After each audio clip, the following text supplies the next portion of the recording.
சாபம் நிறைந்த சபிக்கப்பட்டு போன உன் வாழ்க்கையை மாற்றக்கூடிய ஒரே ஒரு சக்தி உன் நாசியின் சுவாசமாய் இருக்கிற கர்த்தராகிய இயேசு கிறிஸ்துவுக்கு மாத்திரமே. அவர் இந்த சாபங்களை எல்லாம் சுமக்கும்படி உன்னிடத்திலிருந்து மாற்றும்படியாக தன் சிரசிலே சாபமான முள்முடியை அவர் ஏற்றுக்கொண்டார். இந்த ஒரே சக்தியே அல்லாமல் வேறு எந்த சக்தியாலும் உன் சாபத்தை உன் வேதனையை உன்னிடமிருந்து மாற்றவே முடியாது. நீ எத்தனை கோயில்களில் நமஸ்காரம் செய்யலாம், பாரம்பரியமாக எத்தனை தொழுகை செய்யலாம், தேவனுடைய பிள்ளையே உன் நாசியின் சுவாசமாய் இருக்கிற இயேசுவே அல்லாமல் உன் சாபத்தை ஆசீர்வாதமாய் மாற்றுவதற்கு வேறு எந்த சக்தியாலும் இயலாது சகோதரா.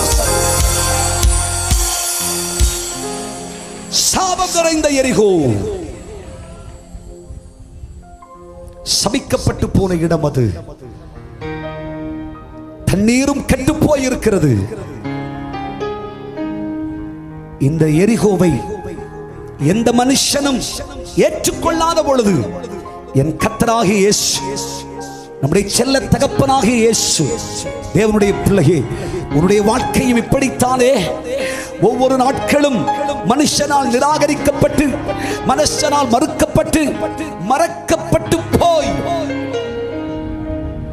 யாருக்கு பிரயோஜனம் இல்லாத ஒரு பாத்திரமாய், ஒரு பாழ்நிலமாய் உன்னுடைய வாழ்க்கை இருக்கிறது என்றால், நீ ஒன்றுக்கும் உதவா நிலையில் தள்ளப்பட்டிருக்கிறாய் என்று சொன்னால், குடும்பத்தார் கூட உன்னை குறித்து பல நாள் பேசியவர்கள் மறந்து போனார்கள், குடும்பத்துக்கு கூட பயனில்லாத ஒரு பாத்திரமாய் நீ போயிருக்கிறாய் என்று சொன்னால், தேவனுடைய பிள்ளையே உன்னை காண்கிற ஒரு தெய்வம் உண்டு, உன்னை எரிகிற ஒரு தெய்வம் உண்டு. பாழ்நிலமாகிய உன்னை விளைநிலமாய் மாற்றி அநேகருடைய புகலிடமாய் மாற்றுகிற ஒரு தெய்வம் உண்டு. அவர் கர்த்தராகிய இயேசு. அவர் உன்னை தேடி வந்திருக்கிறார். அந்த எரிகோவுக்கு இயேசு வந்தார்.